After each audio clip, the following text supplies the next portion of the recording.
எல்லாம் புகழும் இறைவனுக்கே. Hello friends, welcome to Kilakarai kitchen. இன்றைக்கி நம்ம சேனலில் ரொம்ப டேஸ்டியான ரெஸ்டாரண்ட் சுவையில் சூப்பரான ஃப்ரைட் ரைஸ் எப்படி நாமளே வீட்டில் செய்யலான்னு பார்க்கலாம். இப்போது வாங்க வீடியோக்குள்ளே போகலாம்.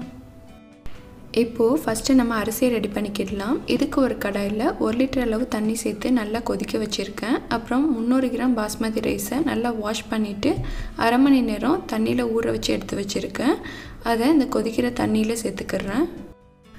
அப்புறமா அரிசி ஒன்றோடு ஒன்று ஒட்டாமல் நல்லா உதிரியாக இருக்கிறதுக்காக இதில் 1 டீஸ்பூன் ஆயில் ஆட் பண்ணிக்கிறேன்.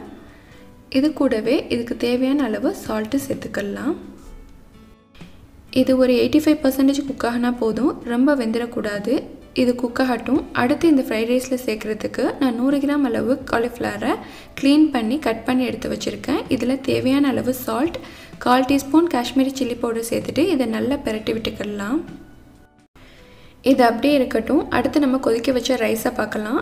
ரைஸும் 85% குக் ஆகிடுச்சு. ஸோ நம்ம ஃப்ரைட் ரைஸ்க்கு சேர்க்க போகிற ரைஸ் இந்த மாதிரி தான் இருக்கணும். இப்போது இதை நம்ம தண்ணி இல்லாமல் நல்லா ட்ரைன் பண்ணி எடுத்துக்கலாம். நெக்ஸ்ட்டு காலிஃப்ளவரை டீப் ஃப்ரை பண்ணி எடுத்துக்கலாம். இதுக்கு ஒரு ஃப்ரைங் பேனில் இதை பொரிக்கிறதுக்கு தேவையான அளவு ஆயில் சேர்த்துக்கிறேன். அடுத்து உப்பு மிளகாத்தூள் போட்டு பிரட்டி எடுத்து வச்சுருக்க காலிஃப்ளவரை இதில் சேர்த்துக்கலாம். இதில் நம்ம வேறு எந்த மசாலாவும் சேர்க்க தேவையில்லை. இது நல்லா பொரிஞ்சு பொன்னிறமானதுக்கப்புறம் இதை தனியாக எடுத்து வச்சிடலாம். அடுத்ததாக நம்ம ஃப்ரைட் ரைஸ் செய்ய ஆரம்பிச்சிடலாம். இதுக்கு ஒரு கடாயில் 3 டீஸ்பூன் ஆயில் சேர்த்துக்கிறேன். எண்ணெய் நல்லா சூடானதும் இதில் 2 பல் பூண்டை குட்டி குட்டியாக சாப் பண்ணி வச்சுருக்கேன், அதை சேர்த்துக்கிறேன். ஸோ பூண்டு சேர்க்குறதுனால இதோட ஃப்ளேவர் ரொம்ப நல்லாயிருக்கும். அடுத்ததாக பாதி பல்லாரி வெங்காயத்தை சின்னதாக கட் பண்ணி வச்சுருக்கேன், அதை சேர்த்துக்கிறேன். வெங்காயம் ரொம்ப வதங்கிடக்கூடாது, லைட்டாக வதங்கினா போதும். அடுத்ததாக நம்ம இதில் மற்ற வெஜிடபிள்ஸை ஆட் பண்ணிக்கிடலாம். இதில் சின்னதாக கட் பண்ண 100 gram cabbage, 50 gram carrot, 50 gram beans, இது எல்லாத்தையும் சேர்த்துட்டு நல்லா மிக்ஸ் பண்ணி விட்டுக்கோங்க. ஃப்ரைட் ரைஸ்க்கு கேபேஜ் கொஞ்சம் அதிகமாக இருந்தால் தான் டேஸ்ட் ரொம்ப நல்லாயிருக்கும். ஸோ அதனால் இங்கே நான் 100 கிராம் கேபேஜ் சேர்த்துருக்கேன். அப்புறமா இதில் சின்னதாக நறுக்கின பாதி குடைமிளகாயை சேர்த்துக்கிறேன். இன்றைக்கி நான் ரெட் கலர் குடைமிளகாய் எடுத்திருக்கேன். உங்கள்கிட்ட என்ன கலர் இருக்கோ அதை நீங்கள் சேர்த்துக்கிடலாம். வெஜிடபிள்ஸ் ஆயிலில் வதங்கும் போது கலர் மாறாமல் இருக்கிறதுக்காக இதில் 1/2 டீஸ்பூன் சுகர் சேர்த்துக்கிறேன். ஸோ இது சேர்க்குறதுனால டேஸ்ட்டும் ரொம்ப நல்லாயிருக்கும். ஸோ வெஜிடபிள்ஸுமே ஒரு 85% குக் ஆனால் போதும், ரொம்ப குழஞ்சிடக்கூடாது. அடுத்ததாக இதில் தேவையான அளவு சால்ட், அப்புறம் 1/2 டீஸ்பூன் பெப்பர் பவுடர் சேர்த்துக்கிறேன். பெப்பர் உடம்புக்கு நல்லது. இதில் நம்ம மற்ற எந்த காரமுமே ஆட் பண்ணலை. ஸோ குழந்தைங்களுக்கு இந்த காரம் சரியாக இருக்கும். பெரியவங்க சாப்பிட்றதா இருந்தால் இன்னும் கொஞ்சம் கூட பெப்பர் பவுடர் சேர்த்துக்கலாம்.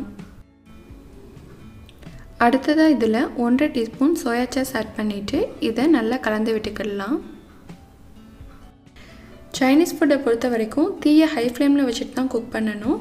ஸோ அதனால் அடிகனமான பாத்திரமாக யூஸ் பண்ணுறது பெட்டர்.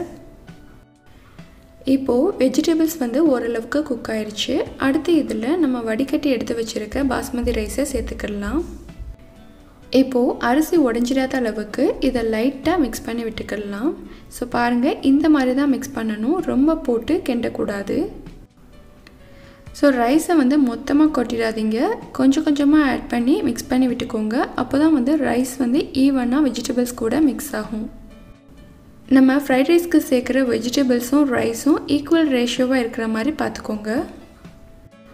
ரைஸை ஆட் பண்ண உடனே இறக்கிற வேணாம், தீயை மீடியம் ஃப்ளேமில் வச்சுட்டு லைட்டாக பிரட்டி விட்டுக்கோங்க. அடுத்ததாக இதில் குட்டியாக கட் பண்ண ஸ்ப்ரிங் ஆனியன், அப்புறம் ஃப்ரை பண்ணி எடுத்து வச்சுருக்க காலிஃப்ளவர் இதை சேர்த்துட்டு நம்ம மிக்ஸ் பண்ணி விட்டுக்கிடலாம்.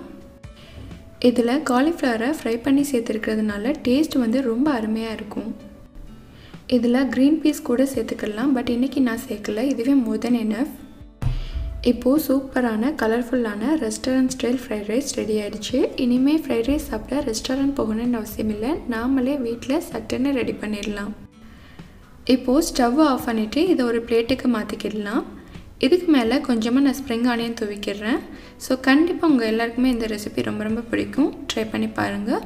வீடியோ பிடிச்சிருந்தால் please like, comment, share and subscribe my channel. Thank you.